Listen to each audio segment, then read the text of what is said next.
webinar. As usual, we have a lot of content prepared for you, so we'll get started here right on time.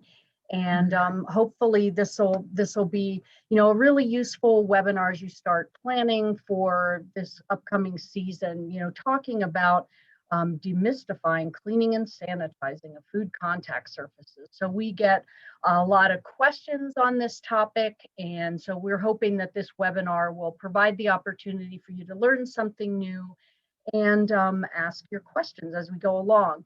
And feel free to put your questions in the chat box at the bottom of your screen.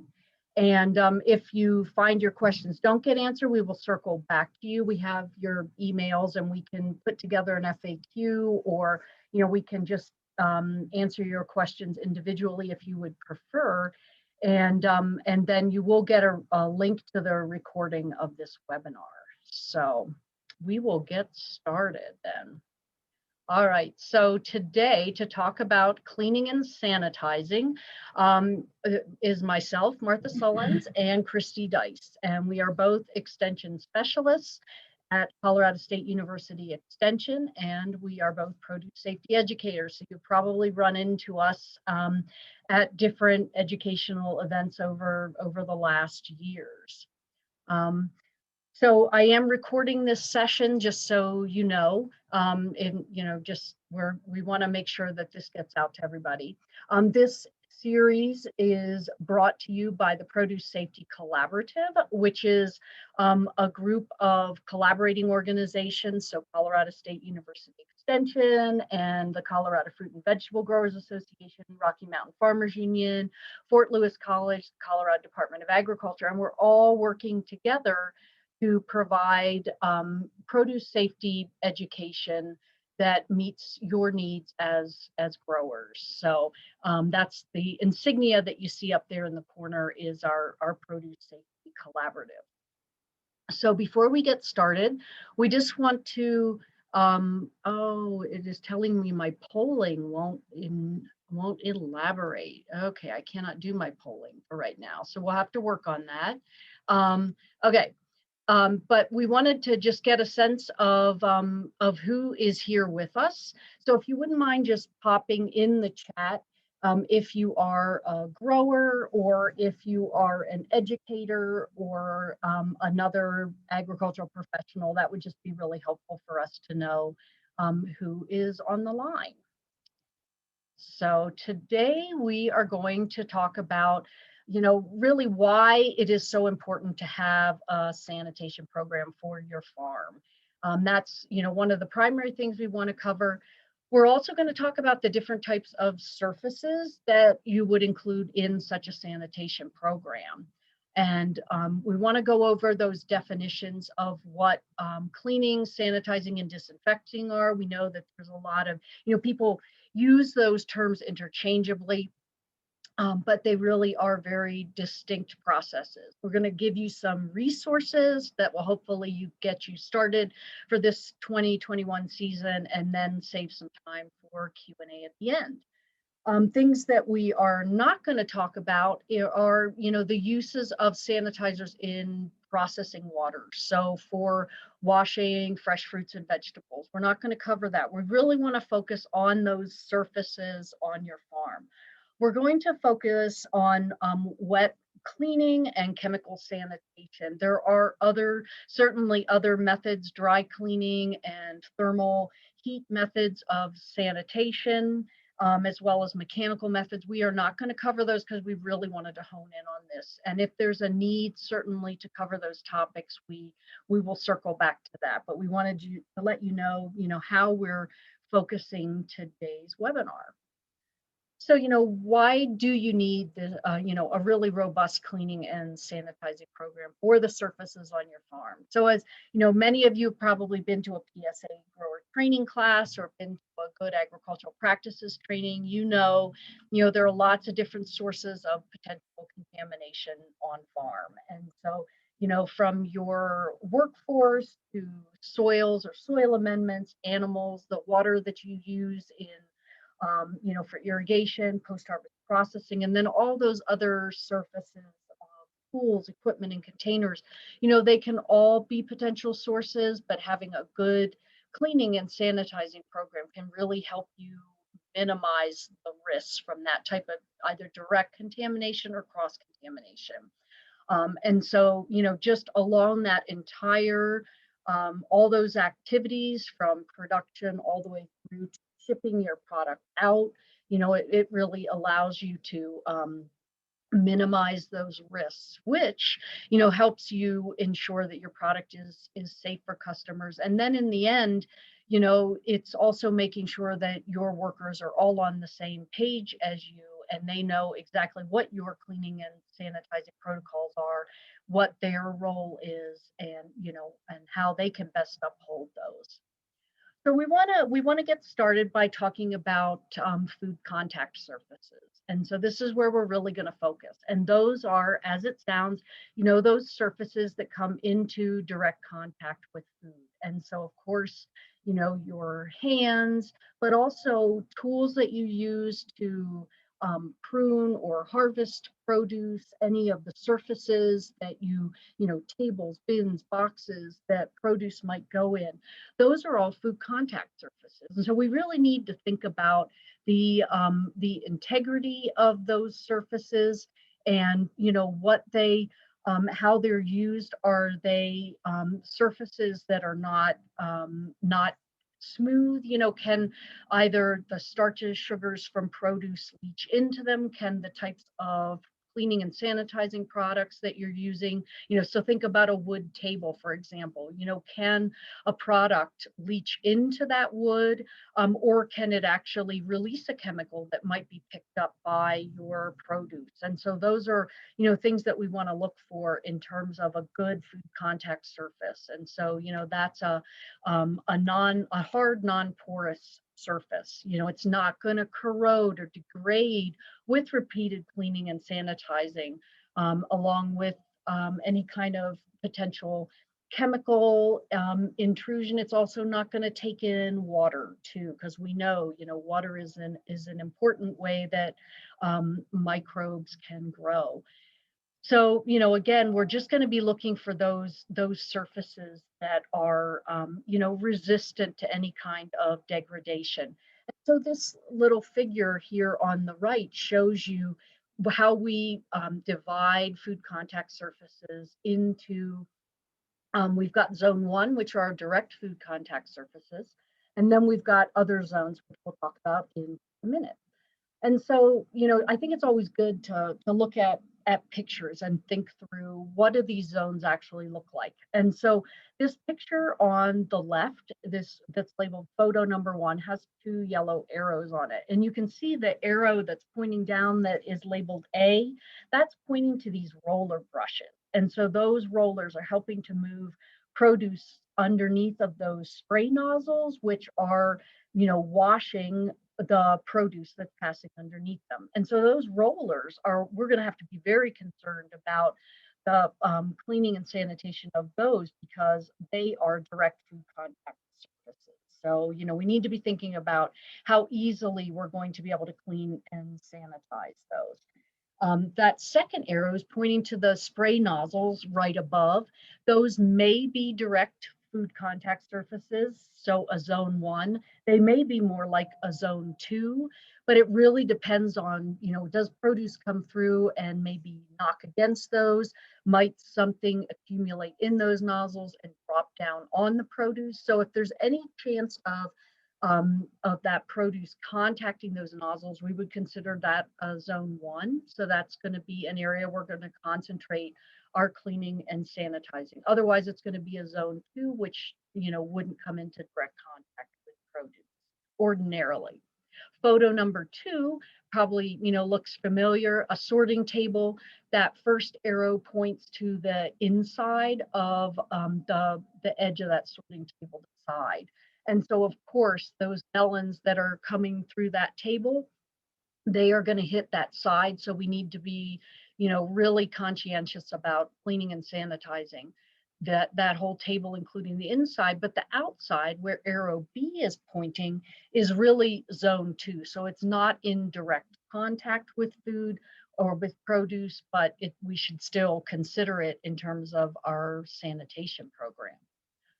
So next, we want to be thinking about, as we move out from zone one, those critical zones, we want to think about our non-food contact surfaces. And so we can look at those as being, near, distant, and then really outside of food processing areas. And so that again is the point of this, is to help you prioritize how you're going to build that sanitation program. What's the frequency with which you're going to be cleaning and sanitizing these different surfaces. So again, even if your surface is a little bit distant, and we're going to look at some examples now, that's still going to be an important part of your sanitation program. So let's look at these two pictures.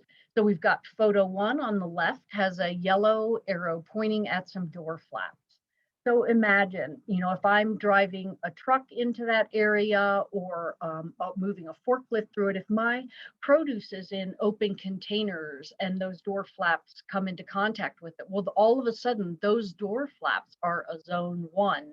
They're potentially contacting produce. So then all of a sudden I need to be thinking about a much more rigorous way to clean and sanitize those door flaps.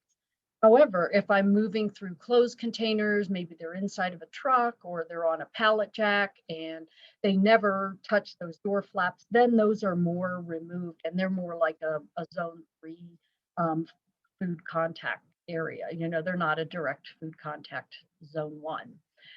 Photo two then shows us some hooks where employee aprons are hung up. So, typically we would think, well, that area is really outside of the processing area. Employees are going to hang their aprons up on that wall. Well, this is true, but those aprons also might potentially come into direct or nearly direct contact with produce. So if I have on that apron, I'm leaning over that sorting table that we saw a couple photos ago, all of a sudden I need to be thinking very differently about how I, maintain that wall in terms of my sanitation program. And that goes from maybe, the zone 4 to do enhanced sanitation on those aprons and that wall. So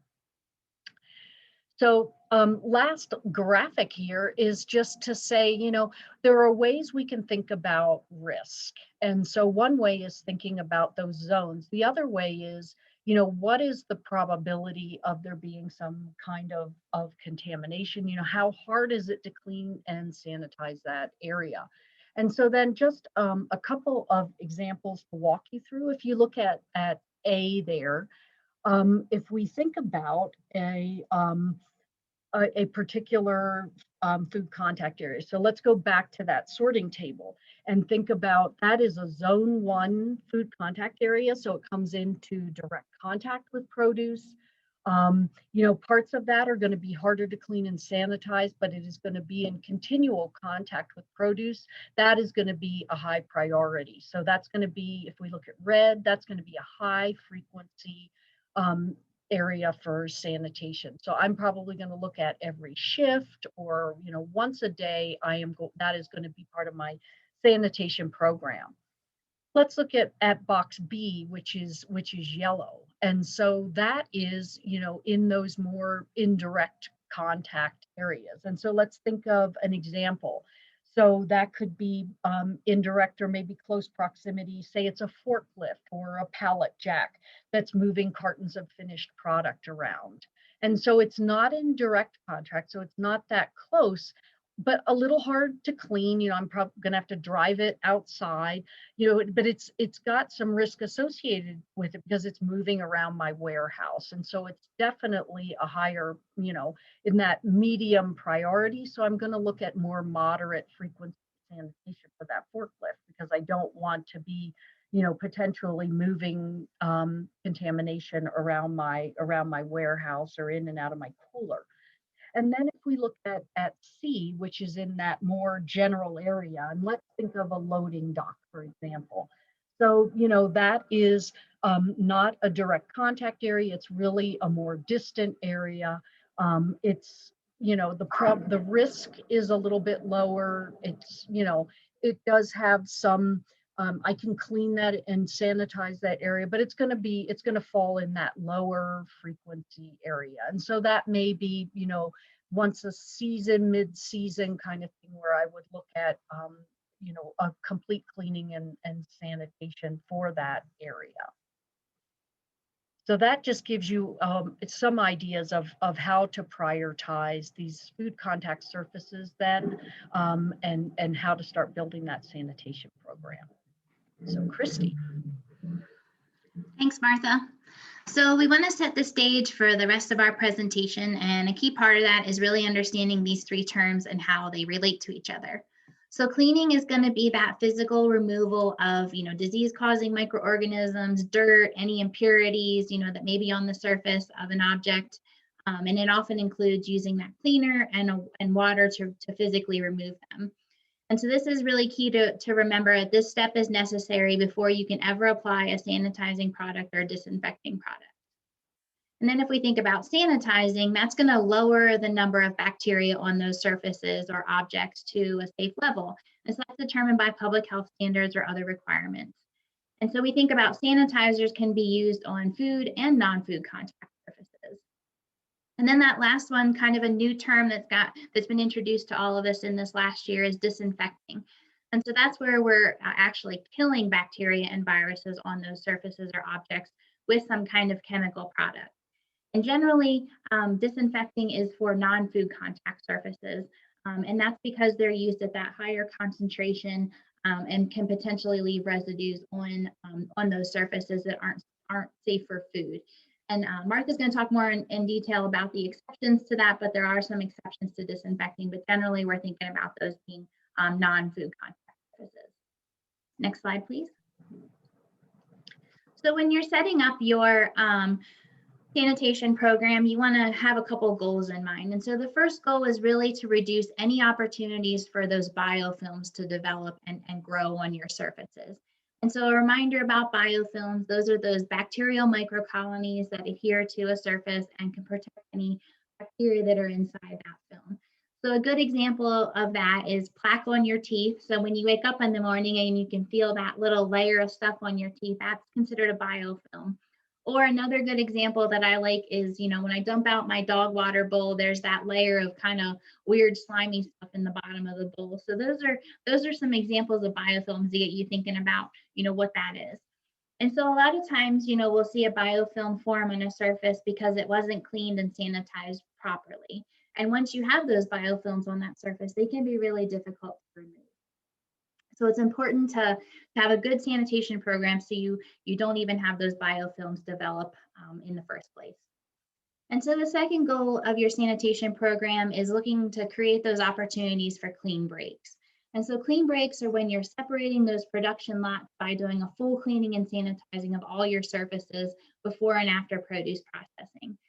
So a couple examples to demonstrate this are, if you're an operation that you clean and sanitize all of your food contact surfaces, anything that your produce is touching on a daily basis, you have a clean break. That would be a day. Every day would be a new lot for you from a clean break perspective. But then if we think about a different type of operation where maybe you're not cleaning and sanitizing your food contact surfaces for the whole season, so you run your produce across those same surfaces without cleaning and sanitizing them throughout the whole season, then that's going to be a much longer production lot for if we think about it in reference to a clean break. And so the benefit or the thing to think about with clean breaks are that setting up these clean breaks by and setting your lots up by a clean break is going to help you reduce the amount of product that might be subject to a recall if your farm ends up having a foodborne illness associated with it. And so if we think about that first example, the amount of product is just going to be product for that day that's potentially impacted. So if we think about that second example where they're not doing any cleaning and sanitizing for the whole season, then any product that's come across that equipment is potentially open to that recall. So this kind of just gets you thinking about, benefits to having this sanitation program. And so as part of your sanitation or part of this clean break, you're going to need to keep records in order to demonstrate that you have actually performed that clean break. So, you're going to want to have records that show that the item was cleaned and sanitized, who did it, how it was done, and when it was done. Next slide, please. So delving a little bit deeper into cleaning, cleaning is really that physical removal of soil from those surfaces, again, to prevent those biofilms from occurring. It could be either wet or dry cleaning, and I'll talk more about that in detail on the next slide. When you're thinking about cleaning, you want to think about the products that you're using for removal of dirt from the surface. So, you know, your soil type and the condition of that soil. Has it been there for a while, or are you keeping up with that cleaning? You want to think about your surface material and the condition of that surface. You're going to want to follow a 3-step process, and I'm going to go through that in a couple of slides. And then you're going to hear me say this a lot today. You cannot sanitize or disinfect a dirty surface. So you have to have this cleaning step before you can apply a sanitizer to that surface. There's a common thing that we see on our farms where we go out and, you know, they're just spraying a sanitizer on the surface. So always remember you have to do that cleaning step first. Otherwise, your sanitizer is not going to be effective. And then just a note for our organic operations, you're not going to find cleaners that are listed in organic regulations or on that OMRI list. And that's because, you know, when you use the cleaner, the goal is to use it and then you rinse it completely off the surface. And so the produce is never really coming into contact with that residue if you're doing it properly. And so because of that, we typically don't ever see them mentioned in organic regulations. So my caveat is, you know, always make sure you check with your certifier. You know, products can vary and product approvals can vary from certifier to certifier. So always double check, but for the most part, you can feel good about your cleaning products not being listed. Next slide, please. So if we think about this wet cleaning versus dry cleaning, and so we thought this would be really important to discuss because the most of our presentation is really going to focus on this wet cleaning, but there are instances where dry cleaning is occurring as well. So wet cleaning is when we're using that water and some kind of cleaning product to clean the surface. Those are traditional method of cleaning that we typically think about when we think about cleaning something. And so, you know, this is used in those packing houses or operations where, you know, water is present or your product isn't affected by water. So you already have water in the situation. And so wet cleaning makes sense. And then, you know, again, I'm going to say this a lot, only those surfaces that have been cleaned with water and a cleaning product can be sanitized. And then going back to that clean break that I mentioned, having this wet cleaning step is how you're going to is that beginning to establishing a clean break. Then if we think about dry cleaning, this is kind of the flip side. So this is where we're not using any water and we're only removing that surface dirt. And so we'll see this used in pack houses or operations where the product is completely handled dry. So maybe you're dry packing your produce, or, you know, for onion operations, there's other commodities that aren't covered under the produce safety rule where we see dry cleaning, but you know, this is that place where you don't want to introduce water into your operation. And so that dirt removal can be by using a brush or sweeping or air blowing, you know, some way that you're actually just removing that surface dirt. And so it's important to remember that surfaces that have been dry cleaned cannot be sanitized, again, because you're not removing that organic matter from the surface. That sanitizer, applying a sanitizer on top of that is not going to be effective. And the other thing we just like to remind farmers about in relation to dry cleaning is that you know, our preference is really that this isn't the only method that you're using throughout your season or through your growing season. You want to think about, you know, evaluating each part of your system and determine, you know, which of those food contact surfaces could be wet cleaned and which can only be dry cleaned. Is there a way that you can create a time that you can wet clean all of those food contact surfaces or all those pieces of equipment that your produce is contacting? Or can you move that piece of equipment out of where it's at to a place where you can wet clean it? And so the reason for that, again, is if we think about those clean breaks, if we aren't having that full cleaning and sanitizing step, we're not removing any potential pathogens that may be on that piece of equipment or on that food contact surface. And so all the produce that goes across that piece of equipment now could potentially be contaminated if we're not, you know, having that wet cleaning step. So just something to think about. You know, I know that there's a lot of operations that, you know, only do dry cleaning throughout their packing, but, you know, think about ways that you could potentially incorporate wet cleaning to help reduce your risk. Next slide, please. So I mentioned before, it's really important to think about your soil type when you're thinking about choosing a cleaning product. So understanding whatever your soil is that you're trying to remove. So, typically in produce operations, we'll see sugars or starches. And so, using some kind of mild alkaline detergent is good. They're water soluble, so they're kind of easy to remove as long as they haven't been built up on the surface for a long period of time. But then if we switch over and we think about, if you're trying to remove some water hardness from or scale from a piece of equipment, that's going to take a different type of cleaner. And so just really making sure you understand your soil is going to help you choose that cleaner that is going to work best for you. And we have a couple of sources and resources listed there on our slide that can help you with more detail and information on that. Next slide, please. So when we think about cleaning, it's this 3-step process. This should always be our 3-step process for if we're cleaning and we're going to sanitize a surface. So the first step is really just removing that surface dirt again, any obvious dirt or debris that's on that surface, wiping it off or dusting it off, and then, wetting that surface and getting it ready for our cleaner. And our second step is applying the cleaner to that surface and then scrubbing the surface. So scrubbing is key in this step because that's what's going to help prevent those biofilms from forming. So you're really making sure you're getting all of that surface dirt off and not allowing any of that organic matter to remain on that surface. And then the third step, and probably arguably maybe the most important step if you're going to sanitize, is rinsing that surface with clean water. And so that's water that does not contain any generic E. coli. And you want to make sure you get all of that residual cleaner and soil off of that surface, because again, if any of that remains on that surface, your sanitizer is not going to be effective on top of any of that residue or dirt that might be left there. The Produce Safety Alliance has a good fact sheet. Those of you that have attended our training have gotten this fact sheet, but it's, it gives in a lot of detail on cleaning versus sanitizing. Next slide, please.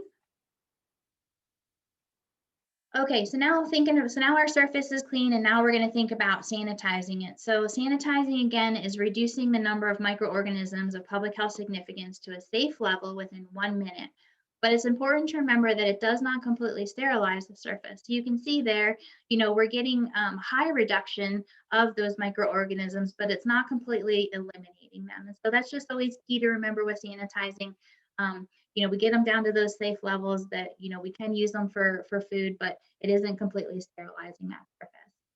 So there are a lot of products available, both for food contact surfaces and non-food contact surfaces. The Produce Safety Alliance has this really great spreadsheet that helps you locate key information really quickly and provide some links to the labels. Martha, next slide. So this is a screenshot of that spreadsheet. So you can see there on the left, you have the product name and any alternate brand name. So sometimes there's multiple names or different names for products, so you can find the product you're looking for. And then if we move over, there's the active ingredients are listed there. And that's a really key thing to know, so that way you understand the type of cleaner that you're using and how you're going to want to use that cleaner.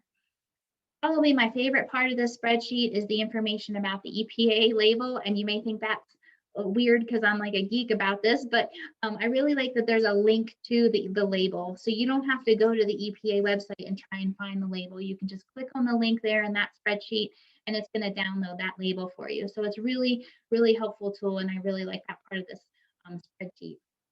And then the other key piece of information is it provides how the product is labeled for use. So is it labeled for use on a food contact surface? Is it labeled for processing water? Is it used for irrigation water? So you can choose a product based on its use. And if you want one product that does all of them, you can find a product that does that as well. And then the final thing is there is a column for the OMRI listing. And so, if you're looking at a potential product, you can get some basic information about whether or not it's allowed. And then you can go to the label and get more information. And Martha's going to talk more in detail about OMRI approved sanitizers in a bit. And so then next slide, please. So then, so when we clean and sanitize, it's 4 steps. We covered those first 3 with the cleaning, removing the dirt, applying a cleaner, scrubbing, rinsing, and now the 4th step is adding in that sanitizer step. So you're going to want to make sure you choose a sanitizer that is approved for food contact surfaces and then follow the label. Does it tell you it needs to be rinsed? Does it need to air dry? Does it need to be applied with a sponge, or does it need to be applied with a spray bottle? So all of that information is included in that label. And so you're going to want to apply your sanitizer the way that the label indicates. Next slide, please. I think we're flipping back over to you, Martha. Great, thank you. So as we said, we did want to mention disinfecting because, in this era of COVID, it's definitely been a terminology that we've had to become acquainted with. And so, again, to recall that disinfecting is that step where we're using a product at a much higher concentration because we are destroying or inactivating those microorganisms from the surface. And so, these are typically applied to a hard non-food contact surface. So remember, we talked about what those surfaces are, and your reference for determining what products you can use is that EPA list N. And so if you go to that list, you can look at what products have been approved against SARS-CoV-2, so the virus that causes COVID-19. And you can check, for example, because some of your sanitizers may also be labeled for use as a disinfectant. And so that could be really helpful if, in the case of illness or injury, you actually do need to disinfect an area. You can see exactly how you need to use that product and what that disinfecting level is, because as you'll see in a minute, it's quite different from that sanitizing level. And so the changes to list N over the last 12 months since we last talked about this are, you'll now see that there are specifically labeled sanitizers that say or disinfectants that say kills a human coronavirus similar to SARS-CoV-2, kills a harder to kill pathogen than SARS-CoV-2, and it's also labeled emerging viral pathogen claim, and then tested specifically against SARS-CoV-2, and it has an emerging viral pathogen claim. And so again, there's been a lot of research in the last year, and so you can get a lot more information. And in fact, some of the sanitizers that you're currently using may have had a new labeling claim be proved and authorized for use by EPA. So as you'll see then, and I just want to go to the next slide here. We talked about this, the difference between sanitizers and disinfectants, but just to emphasize, the other reason besides the higher concentration of product another reason why you can't use a disinfectant directly on a food contact surface, possibly without an intervening step then, is because they often have some kind of a scent. They may have other chemicals added to them that are not safe for a food contact surface. And then also, your sanitizer is going to be tested against specific bacterial pathogens, whereas remember we were talking about emerging viral pathogens. So, a disinfectant is going to have a larger spectrum of potential activity that it's effective against. So there are some pretty significant differences. This table shows you, why it would be important to have a really good training program for your workers if you are using both a sanitizer and a disinfectant. So if you look at this, you can see that your the column that's labeled labeled concentration for sanitizing hard surfaces, and then there's another one that's labeled concentration for disinfecting hard surfaces. And there are, 4 different products that are profiled here. And so let's just look at the top, with our ultra Clorox brand regular bleach. So that's a 6% sodium hypochlorite. And if I'm using that as a sanitizer, the typical concentration is 200 parts per million. And so if I'm developing an SOP for my employees, I'm going to have very specific equipment there to enable them to use that product at a sanitizing level. So I'm going to have a tablespoon, I'm going to have a container that's appropriate for the quantity of solution that I'm mixing. And then I'm going to have something that's going to enable them to keep track of 2 minutes of contact time, because that is how long that sanitizer has to stay on the surface. However, if I'm using it as a disinfectant, I'm using it at a much higher concentration, so 2,700 parts per million. Again, different equipment, they're going to be monitoring for 5 minutes of contact time to achieve that, deactivation of the microorganisms on the surface of that, whatever surface I'm disinfecting. And so you can see, there are very different requirements if you're setting this up, if you're training your employees to use these products as sanitizers and as disinfectants. So how do you choose a sanitizer? There are lots of different considerations. A great place to start is, what is the surface material that you're going to be using it on? And then, how frequently are you going to be applying a product to it, both cleaning and then that sanitizing step. And so think about, if you've got a plastic container versus, let's look at this flume that has that, it's stainless steel, it has a rough weld there. So, what products are going to not be corrosive when applied frequently to either of those surfaces? They're not going to degrade the surface. Remember, we talked about that at the beginning. Your choice of a sanitizer is really in part dependent on the surface, because you don't want to be causing any kind of degradation to the surface as you use it, because the more you compromise it, the less you're going to actually be able to clean and then sanitize it. So that's, very, very important to consider. If you are either certified organic or if you are organically practicing, there is a different set of sanitizers. And Christy had pointed that out, that spreadsheet where you can identify those. And so the National Organic Program has certified that a subset of sanitizers are appropriate for an organic operation. And you can go to omri.org, you can put in the name of the sanitizer you're interested in, you can see that OMRI certificate. You do need to be careful and look at ones that are certified under the NOP and not under the Canadian Organic Program or the Mexican Organic Program. You want to make sure that you're using the product that is actually certified by the NOP. And so that'll give you that certificate. Our recommendation is that you then take that to your certifier if you are organically certified, and just make sure that you understand the restrictions for use, because sometimes it is the maximum concentration of that product that you can use. Sometimes it's the concentration at which you need to dispose it, or how you need to dispose of it. And so just making sure that you understand those restrictions is really important if you are an organic operation. And also under EPA, as well as our state regulations, there may also be additional restrictions.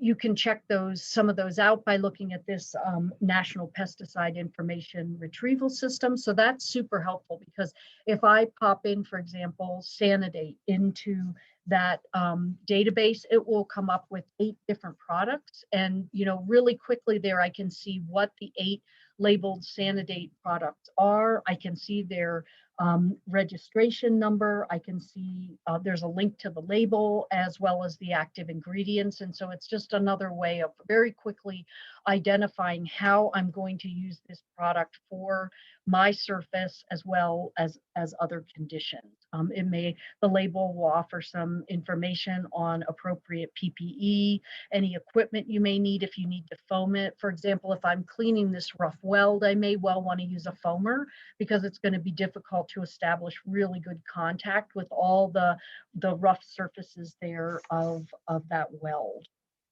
So this is, again, you've got the resources of a chemical supplier, so you can always contact them too if you have questions about how to use it. So this table shows you group by active ingredient, all of the sanitizers that are approved for use on food contact surfaces by the National Organic Program. And some products have two different labels. So it's called like sublabel A and sublabel B. You want to make sure if you look at biocide, for example, that you're looking at the use under sublabel A. That's going to be really important because sublabel B is not labeled for use with a food contact surface. And so that's a really important consideration. Almost all of these have some restriction on their use, as I'd mentioned before. So another reason, you do want to check with your certifier just to make sure that you're using it correctly. And then lastly, you can see a large group of these have peroxyacetic acid with hydrogen peroxide. You'll note as you start looking at those formulations that they're all different. And so they're going to have you'll mix them differently. The concentrations will be different. The contact time might be different, but they all are very different products. So just because you're using a peroxyacetic acid product with hydrogen peroxide, the formulation is going to be different. And so you're going to need to read the label for that product specifically and make sure you understand how to use it. So, the important considerations here as you're looking at how you're going to use your sanitizer and sanitation program. And the most important consideration, where you start with is your water quality. You're mixing a solution. Most of that solution is going to be water. So you need to use treated water. So municipal water, you're going to know the quality of that. Your well water is going to be one that you can easily verify contains no generic E. coli. So you certainly don't want to use water with any contamination to mix a sanitizer, but you also want to make sure that you have, you really understand the other characteristics of the water. And so, some of those characteristics are going to be the pH of that water. You're going to want to monitor and understand the temperature. So some people have water when they draw it, it's very, very cold. Or you may have high mineral content in your water. And so I think it's a really good idea to have your water tested so you understand what those parameters are, because some sanitizers have really strict conditions for use. Otherwise, they're not effective. And you don't want to use a sanitizer that's not going to be effective. That's not a good use of your resources at all. And then you're not actually treating the surface that you think that you're treating. So, for example, how acidic or basic your water is going to be really important. So getting a test to understand, just how the pH of your water might interact with your sanitizer. And a good example is a sodium hypochlorite or chlorine. That is best used with a pH between 6.5 and 7.5. You get outside of that and it's significantly less effective. And so that would be a reason to know what pH you're using. And just as an aside, if you use any kind of buffering agent or you alter the pH in any way, you want to make sure that you do that with a food grade component. So that's also, an important consideration. Water temperature, the typical temperature range for sanitizers is around, between 75 degrees Fahrenheit and 120 degrees Fahrenheit. Some sanitizers work well at a little bit lower temperatures than that. But, for example, chlorine and a peroxyacetic acid solution might be effective at a lower temperature, but a quaternary ammonium solution will not. And so you definitely want to read those labels carefully. At higher temperatures, of course, the potential with chlorine is that it's going to off gas. So that's a danger to whoever is actually mixing and using that solution. But then it's also quite corrosive at higher temperatures. So, understanding some of this chemistry as you start looking at your water in conjunction with your sanitizer is important. And then lastly, knowing if you have high mineral content or what the mineral content of your water is. So, some sanitizers are tolerant to like higher dissolved calcium and magnesium in the water, whereas others aren't. And so you are going to want to determine that too. So, a key thing here is, you mix your solution at starting point, you know what you're dealing with, but you need to maintain the integrity of that product throughout its use. And so there are lots of different ways to do this. I think this is an entirely different webinar in and of itself, but you can use a lot of different tools to monitor concentration in particular. That's going to be one of your key aspects that you're going to want to keep an eye on. So a lot of people use test strips. There are test strips for measuring free chlorine and total chlorine, peroxyacetic acid, for quaternary ammonium, for chlorine dioxide. There are lots of different test strips.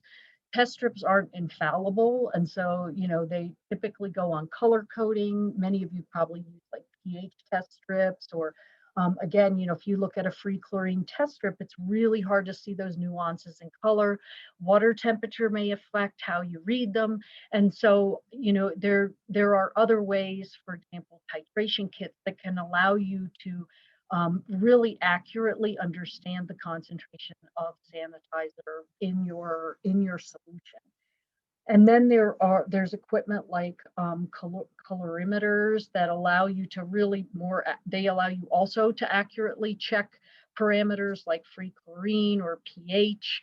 The more simplified models aren't that expensive. As they become, as they're multifunction, they cost a little bit more, but it is important to have a method to monitor that concentration. And then, at the beginning as well as throughout the time period when you're using it. So want to wrap up with just showing you a couple of labels so you can see some of what we're talking about. These labels, a lot of times the labels are 27 to 32 pages long, but you really do need to muscle through that so how you have to use that product so that it's effective. So here, we've circled for you, you can see the EPA registration number on this bottle of Ultra Clorox brand bleach. We know the concentration is correct. We can see it's 6% sodium hypochlorite. And then we've also circled for you the area where it talks about how you sanitize food contact surfaces. And so you can see, the amount you use, the solution that you're going to obtain in terms of 200 parts per million. They recommend using test strips, which, they're not very specific about that. So you're going to want to look more carefully at how you're going to do that. Then they tell you, you're going to use the product on the surface. After you've cleaned it, you're going to let it stand for 2 minutes. So it requires 2 minutes of contact time. So that's without disturbance. And then you're going to let it air dry. So no rinsing, no wiping after you put it on. One note on a bleach, if you go and buy other bleaches that aren't labeled with the EPA registration number and you can't find the percentage of sodium hypochlorite, it's probably a household bleach, and that is not going to be applicable for use as a sanitizing product. And some of them have fragrances, some of them have thickeners, so they're splashless or lower splash, that you cannot use as a sanitizing agent. So just, really read your labels carefully and make sure you've got the correct product.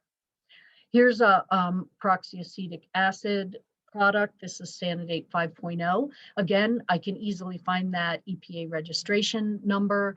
I can see what the active ingredients are in terms of proportion of hydrogen peroxide and peroxyacetic acid. And then I can find easily, how I'm going to sanitize the contact surfaces.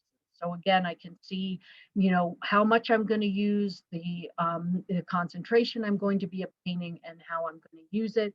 If I'm using this, if you note on number 5 there, if I'm using this in a closed system, so say I'm sanitizing some tubing or piping, they give me a temperature range that I need to keep that solution within.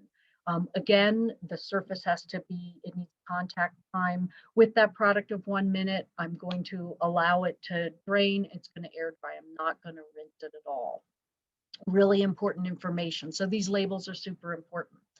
And then the last label I wanted to show you is for quaternary ammonium. This shows you on the left-hand side, you can see you've got, you're mixing a solution. On the right-hand side, you're mixing a spray. So I'm looking at two different concentrations. It's actually using two different types of tablets. So one is 1.5 grams that I'm going to be mixing in water. So this is, 1 to 2 tablets in a gallon of water. And then it tells me very specifically, a fresh sanitizing solution must be prepared at least daily or more often if the solution becomes diluted or spoiled. So, depending on how I'm using this, it may volatilize. I may need to change it out. So I'm going to monitor it to make sure that I can maintain that concentration as a solution of between 200 and 400 parts per million. As a spray, we're looking at getting that um, into about 300 parts per million. I've got, it tells me the size of tablet, how it's labeled. And then for both of these, it says do not rinse or wipe. So again, your labels provide you with really, really important information on how to use these products. And we just wanted to walk you through a couple of those. So Christy. All right, thanks, Martha. So now we're going to switch gears again and stop talking about chemicals, and now we're going to focus more on our surfaces. So when we think about surface materials, Martha mentioned in the beginning, when we think about food contact surfaces, we want to have those surfaces that are hard and non-porous wherever possible. Those are the types of surfaces we're going to be able to effectively clean and sanitize. And so when we think about those, we think about stainless steel, hard plastics, steel concrete, those really impervious types of surfaces. It's really important to understand, if your surface has any type of vulnerability, so could it be damaged by your cleaning process or the products used? And so an example would be using a scour pad. So if we think old school, we think of an SOS pad or a Brillo pad. And we use that with an abrasive cleaner, maybe like a borax or something that's really gritty. And if we use those on a stainless steel surface, that might potentially scratch that surface. And when we scratch that surface, now that surface is damaged and it can cause some rust or some corrosion. And anytime we have those places where that surface is damaged, that's a potential place for pathogens to hide out. And so, those surfaces that are damaged, they're really hard to clean, and they might be impossible to sanitize depending on how bad that surface is. And so, surface materials, when you're thinking about choosing your products, again, it's really important to understand how those products are going to interact with that surface that you're trying to clean and sanitize. Next slide, please. Then if we think about those surfaces that are difficult to clean, those are the surfaces that are porous and maybe can absorb water into them. And when they absorb that water, they might be absorbing some potential pathogens. And then those pathogens might decide they're going to live in that environment then inside that surface. And so I want to preface this by saying we're not telling you cannot have any of these surfaces on your farm. We're just trying to help you understand how that surface material is going to impact its ability to be cleaned and sanitized. So when we think about these porous surfaces, we're thinking about carpeting or, some kind of foam product, cardboard, wood. Those are those common ones that we see. And a lot of times you don't have any control over that surface material that may be part of that piece of equipment. So if we think about that root barrel washer there, that's a wood surface. That's typical for that type of a piece of equipment. And so, just understanding that it is going to be difficult to clean and might be impossible to sanitize is important as you're thinking about your risks associated with your equipment. And then the other thing to think about with those surfaces, not only like their porosity, but also, are they a surface that is has a lot of nooks and crannies? So like a wire mesh or a grating, it's going to have a lot of angles. Thinking about what tools you're going to use to get that cleaned and sanitized, brushes to get in those corners or get around in those areas. And really having that understanding of whatever it is you're trying to clean and how that surface, how you're going to best be able to get that surface clean. Next slide, please. So we're working on a new tool for you guys. It is in the peer review stage, so we're hoping to have it released really soon. So it's an online website and also an application that you can, an app you can download on your phone. And it's really focused on helping you understand your surface material that you're working with, and then those types of cleaners and sanitizers that can be used on that surface. And our goal here really is, providing information that's going to help you understand that surface and not using a product that's going to potentially damage that surface. So let's get that finalized. I'm hoping it's really soon. We're really close. We'll get that out to you guys. We'll send it out through our newsletter and through our industry partners. Next slide, please. All right, so thinking about what supplies you need for cleaning and sanitizing is really important, making sure that you have all those, again, those tools that you're going to use to effectively clean and sanitize. So, your brushes and your scrub pads.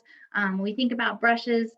We think about those brushes that have a molded bristle. So if you look at that green brush slide picture, green brush picture on the slide, you can see that those bristles are actually molded to that brush head versus the yellow brush at the bottom in that picture. You can see that those bristles are going down into a hole. And so where that bristles go down into that hole, there's that potential for water to get down into that brush head.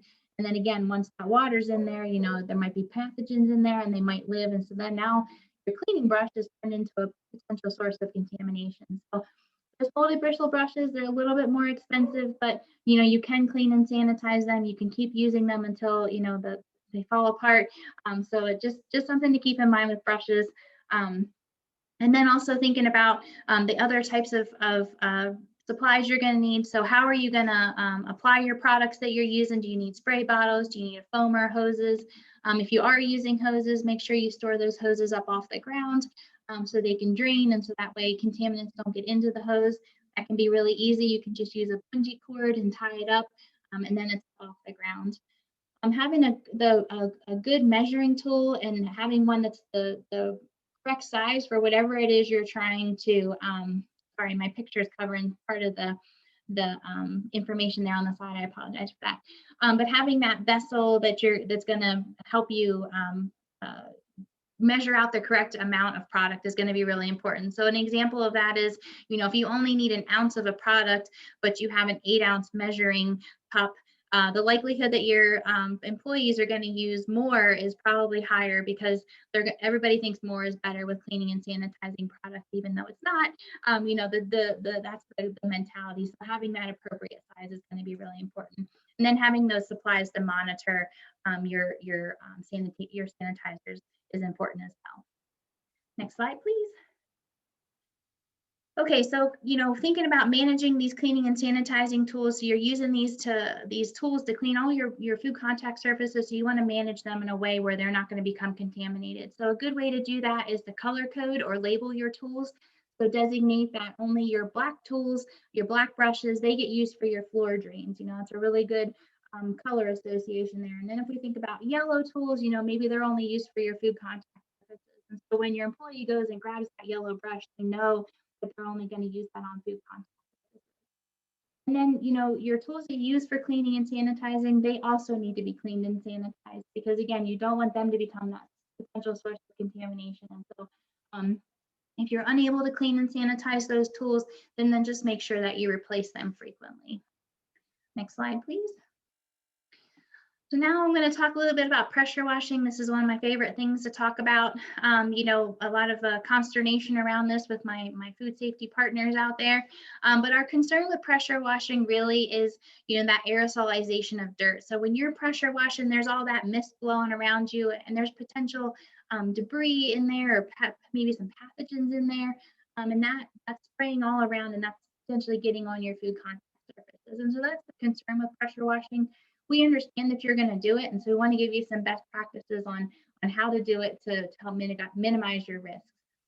So your location is really important when you're thinking about pressure washing. You never want to pressure wash directly on the ground. We've all done it. You spray that pressurized water into the ground and it blows dirt all over everything. So that's, get whatever you're pressure washing up off the ground, and have it in a place where you're not over any drains. You never want to pressure wash a drain. That's where all the dirt and pathogens run into, and those drains themselves can become a real source of contamination, and pathogens like to live down in those wet, murky surfaces. And so never pressure wash over a drain. And then with your, making sure that you pressure wash in a place that isn't going to be, the spray isn't going to be contacting any of your produce or your produce storage or your food contact. An ideal location for pressure washing is going to be outdoors in a well-ventilated area that's away from produce fields. It's away from your produce storage, any food contact surfaces, and that location has good drainage. And so that way, all that dirty water is being drained away and not laying in a place where your employees are walking through, or vehicles or equipment are driving through. Again, because that's all your dirty water. And then if people or vehicles are moving through it, then they're moving that potential contamination around the farm. Again, keeping that pressure down to try and limit the spray from your pressure washing. So keep that down to 160 psi, and then make sure whatever that surface is that you are pressure washing can withstand that. So, for wood, you're going to need to use a lower pressure because, that high pressure can splinter that wood and damage it further. So you want to just make sure you understand your surface. And then the last bullet is just something we've seen on some farms where our farmers are trying to be super efficient, which we love, but it's also causing some problems. So when you put your sanitizer product into a hot water pressure washer, so if you're using a hot seat, there is the potential that sanitizer is being inactivated, because many of those hot seats are putting out water at a very high temperature, and the sanitizer cannot withstand that. So if you're doing that, just make sure you're reading that label or checking with your chemical supply company and seeing if that's okay for the product that you're using. Next slide. So we know that pressure washing outdoors can't always happen. So if you have to pressure wash indoors, again, that first bullet, try and move that piece of equipment outside. So that's our clean out of place type of thing. Get it outside in that area that's a good area to pressure wash. If you can't do that and you're going to end up cleaning it in place, clean that piece of equipment at a time when there's no fresh produce present. So at the end of the day, or maybe it's on a non-processing day. Your process should be cleaning from the top down. So you're going to wash all the dirt and debris and potential pathogens to the floor. And then you're going to use a low pressure, low splash nozzle to wash all of that dirt and debris to your drain. Again, never want to use a high pressure hose on your floor, because now you're just blasting all of that stuff you washed down off of your equipment back up onto your equipment. And then you can sanitize as normal. And I'll say it one more time, never pressure wash your drains. That's a really, really yucky place to pressure wash. Next slide, please. So in addition to, all the things we've told you, it's important to create the sanitation SOP and how you're going to clean and sanitize your surfaces. This is really important for training and communicating to your employees. So you need to include in that, what's going to be cleaned. Are you going to sanitize it? Are you going to disinfect it? Who's going to complete that process? What supplies do you need for that process? How and when that process will be performed. And so there's some really good resources and templates out there that you can modify for your operation, and we'll share those with you after the presentation. Next slide, please. So in addition to that written SOP, it's really helpful to have this sanitation schedule that you can post somewhere where your employees can see, so they understand how frequently something needs to be cleaned, because they're not probably going to be looking in your SOP book all the time. And so having that schedule posted somewhere where they can see what to clean and who's going to clean it. And then also, the schedule lets you have a good visual of how you're cleaning and sanitizing your surfaces. So, Martha talked a lot about those food contact surfaces in the beginning in your zone ones. And so those you're going to want to clean more frequently than a non-food contact surface, or something that's maybe a zone 3 or 4. You're going to want to clean those a little less frequently. And so this schedule can really give you a good visualization of that process. Next slide, please. So always finish up with record keeping, everybody's least favorite topic, but with your cleaning and sanitizing, it can be really helpful to have these records. They are required for the produce safety rule and for third-party audits, but for those of you that don't have to comply with those programs, it still can be really beneficial, because if you notice that a piece of equipment it isn't clean to your standards, you can go back to your record and see who cleaned it and who sanitized it, and you can use that to do some retraining. So it can be really beneficial from that perspective as well. And then, I mentioned the clean breaks in the beginning, so the records will help you solidify those clean breaks. So again, always including the date, the time, what was cleaned, was it sanitized, what process was used, and who did it. And again, the Produce Safety Alliance has some really great templates that you can modify for your operation as well. Next slide. Okay, we're wrapping up here. I know we're a little past 5. I apologize for that, but really the key takeaways are understanding those differences between cleaning, sanitizing, and disinfecting, and making sure that you have identified those appropriate steps for each one of those processes. This is my last time of saying it. You cannot sanitize a dirty surface. Again, we see that pretty frequently when we go out and do our farm visits. And so we just want to keep letting you guys know that spraying sanitizer on a dirty surface is not effective, and it's a waste of your resources, as Martha indicated earlier. You want to choose those products that are going to work for your operation and that are EPA approved for use. So again, taking into account the surface material, making sure that you understand how they're going to be mixed and applied, and how you're going to monitor them, and any PPE requirements. Keeping your supplies that you need for cleaning and sanitizing well stocked and in close proximity to where you're going to use those products is really key to making sure that, you know, those your employees are able to continue doing those activities as long as you have the products. Having those written processes and a schedule for your cleaning and sanitizing is going to help you with your training. It's going to help you make sure that they're using you're using those products correctly as well. And then keeping records of your cleaning and sanitizing activities. Next slide, please. Okay, so we have lots of additional resources. We will send out a PDF of the presentation so that way you can access all of these links that we've included in this presentation. But we just have some additional good resources. You know, Vermont has this really great sanitizer dose calculator, helps you figure out, you know, how much you need to mix up to get the desired strength that you need. The University of Massachusetts has a really good how to clean and sanitize video that you can use to train your employees or use to create your own processes. So just a bunch more good resources for you guys to help get this stuff done on the farm. Next slide. So we have our last Produce Safety Alliance grower training is coming up at the end of March. It's $35 per person. Our registration cutoff is March 15th, and that's just because we have to mail out the booklets or the manuals, and so it takes a little bit of time. But we're doing this course virtually, so this is our last virtual one for the spring. It's over two half days, so it's 8 to about 1 o'clock, both the 25th and 26th. So if you're interested, please register or reach out to me or Martha, and we can get you registered. Next slide. So you can always reach out to Martha or myself. You know, we're here as resources for you. You can also visit our website, coproducesafety.org. Again, a ton of resources on there. If you don't find what you're looking for, reach out to us and we can find something for you or create something. And the last slide, Martha. So thank you so much for tuning in. I apologize we ran over 5 o'clock. I think we're gonna try and do some polls, see if it's gonna work. And we'll be happy to take any questions that anybody has at this time. No polls, they're not working. Oh, okay. But that's okay. Thank you for tuning in. So let's see, we have some, okay, so we have some questions. So I was starting to type one answer here. One question was, when you say we need to monitor, test, and maintain a sanitizing solution, do you mean over a period of time using premixed solutions, or do you mean over a period of hours, testing every hour for concentration consistency? So, you know, it would be definitely over time. So if you mix a solution and you're using it over a week, you'd want to check it every day before you use it.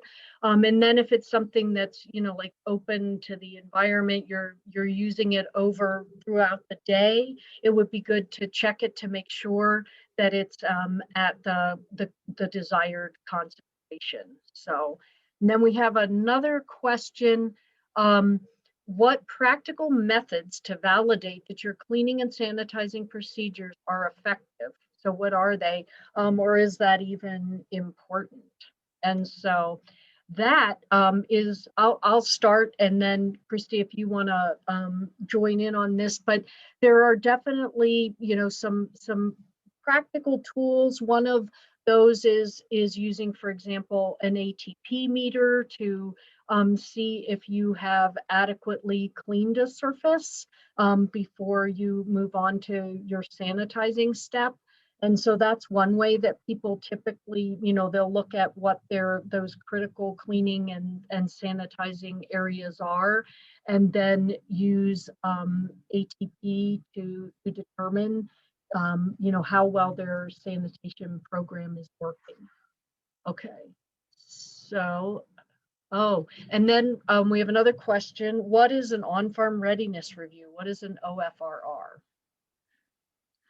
Chris? So I can take that one. So an on-farm readiness review are the farm visits we do to help you guys evaluate your food safety practices and help you mitigate risks associated with your practices. So thanks for the plug, Robert. We appreciate it.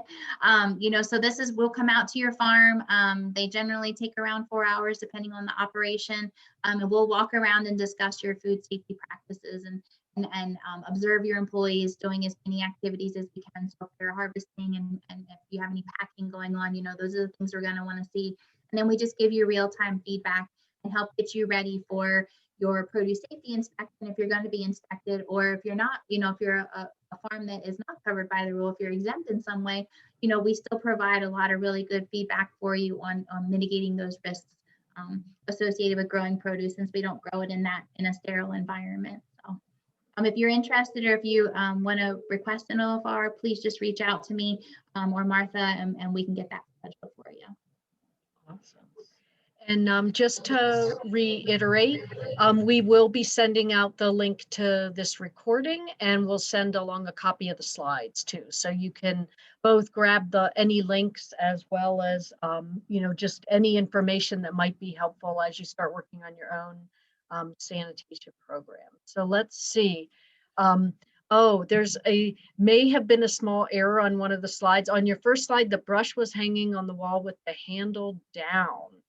Aha, so that's a good observation. So thinking about, is something going to drip from the brush head down onto the handle? So we might need to go back and change our picture to make it be more food safe, make it be more facility safe. So thank you for pointing that out.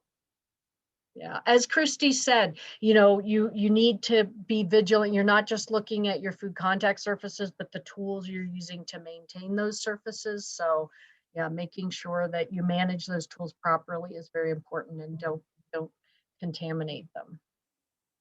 Great. So I don't see any other questions. Do you have any questions, Christy? Okay. Nope. Well, great. Well, thanks everybody for joining us. We're so glad you were able to tune in. Please send us any information if there are other webinars you'd like to have, other information you'd like to get. We'd be more than happy to put it together. So again, thank you. And we will look forward to the next time. There was one more question from Robert. Sure. Okay, great. He wants to know if the